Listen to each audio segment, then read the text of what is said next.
Jitsu.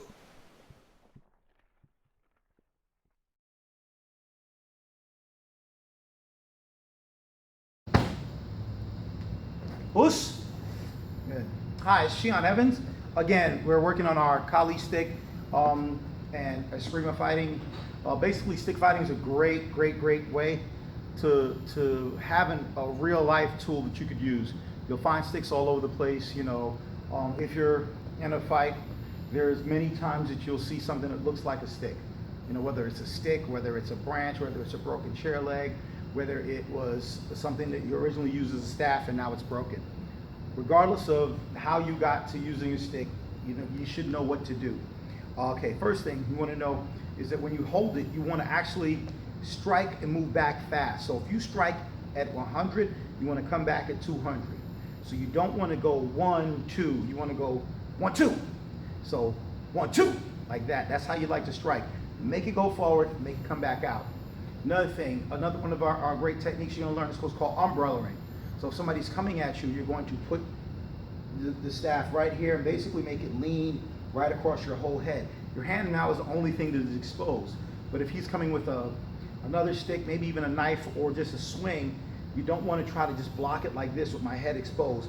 Get under it like an umbrella, grab whatever that is, strike, use the puño to maybe hit him in the chest, come around and clear him, okay? Basic strikes, this is, we consider this a V, this across the body, and you notice every time I finish, the green part of my Kali stick is facing you. So when I strike, it's facing you. It's facing you. So I don't do this because I don't get a good return at strike back. It has to be facing you. So again, strike, strike, okay? Again, across the body, good. I come in, strike right in here. This is the time when I'm actually striking you, so I'm doing a thrust. When I do a thrust, it'll stay there. Pull up, over the head, under, over, okay? Another thing you don't want to do is you don't want to twist it in your hand like this. You want to keep your hand as tight as you can and learn to roll your entire wrist forward and backward, forward and backward. Always keeping it nice and light in your hand, okay? So again, V, good. Circle, circle, good. Crescent, crescent, and X. And that's what you want, okay? Good. So again, just remember some of these basics. They'll help you in your Kali training. Of course, come down to the school, work on our weapons night. This is what we'll be working on in 2016 all the way through summer, okay? So first thing you want to do is when you're holding Kali stick, two things. Notice we have these orange and green points. The orange is to show this is the top. This is where you always want to keep it in case one day you use something bladed. You always want to feel like you know where the knife or the blade would be. And this is the bottom. What you want to do is you want to see just enough that an entire fist cannot grab it to the other end. Meaning if I was all the way up here and the other fist could grab and he could see green, you want to make sure that you have it just enough where a person couldn't get a great hold. Because if they can get a great hold, they can pull it away from you. They can yank it out. So you want to make sure you're close to the end. All right. Again, when you want to hold the stick, you want to make sure that you have enough space, leaving some space at the bottom. This is traditionally called the puño, however you want to remember it. Basically, you do not want to give a full grasp to another opponent when you're fighting. So if he can grab enough where his hand can show that little green, you're really in a bad place. So you don't want to hold too high because then it's hard to use it. You want to use it right here, and it gives you the furthest extension towards your opponent. So, first thing first, all right? Ray, loose.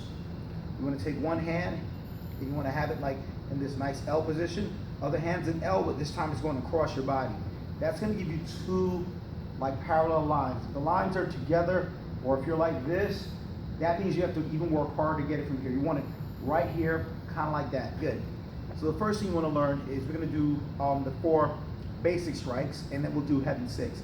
So first one is just V. So you strike, you come across.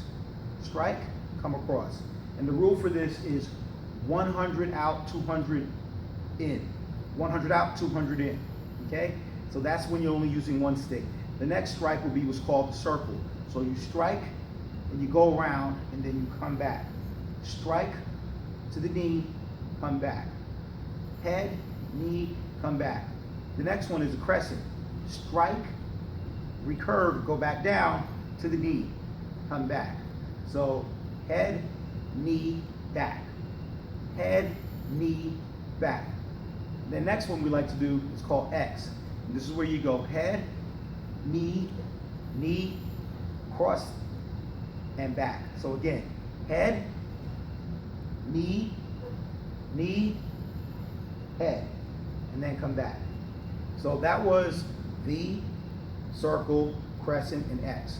Those are the first four we like to teach here at Yondo Jiu-Jitsu.